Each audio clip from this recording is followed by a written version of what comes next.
No successful innovation can be done without truly understanding the person you are designing for. You've got to know their needs, their frustrations, and what they truly desire. Successful innovation is just like giving a gift to your relatives during Christmas.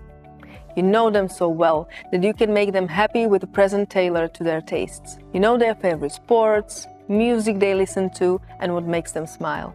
And that's why they appreciate your Christmas gift so much. It's like you read their minds and knew exactly what they wanted. The joy on their faces is priceless. But if you have to come up with a gift to someone you hardly know, it's a bit more challenging.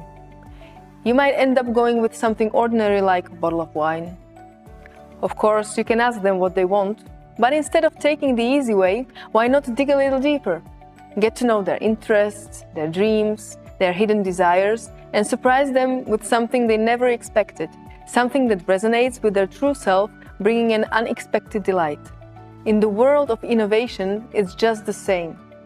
Henry Ford once said, "If I had asked people what they wanted, they would have said faster horses. If he had simply asked people for their desires, they might have requested minor improvements to the existing transportation system, like faster horses." But Henry Ford had a deeper understanding.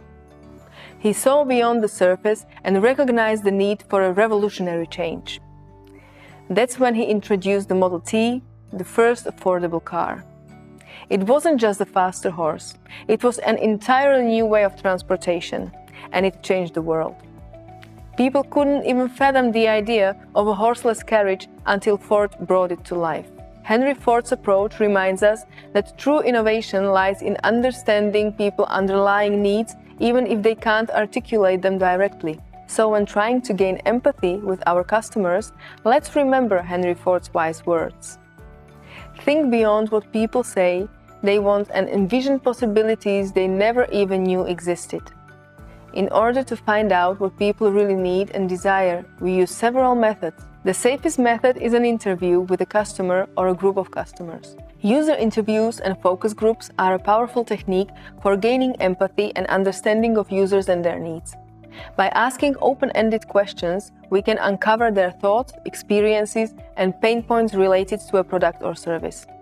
It's important to prepare a structured interview scenario with relevant questions.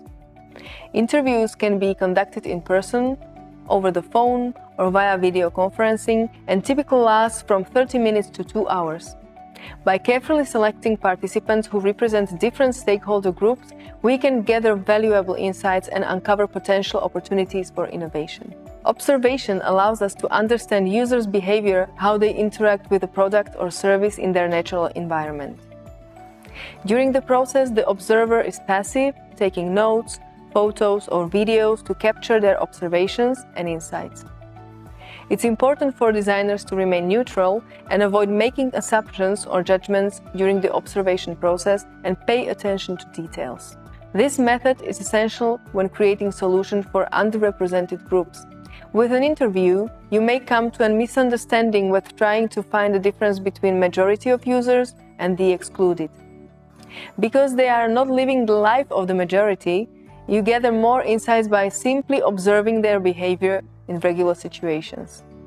Observation is a good way to get an overall view of how users interact with a product or service, but it may not provide as much depth of information as shadowing. Shadowing involves observing and following the user through their daily routines and activities to gain insights into their needs, pain points, and motivations.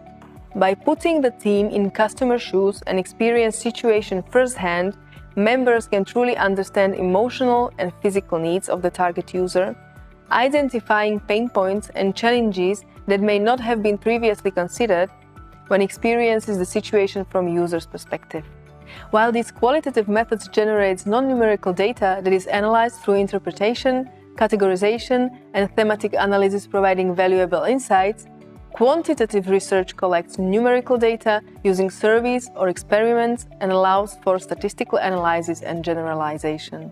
When planning research, it's important to define the purpose, choose appropriate methods, and carefully select user groups who will be the primary users of the product.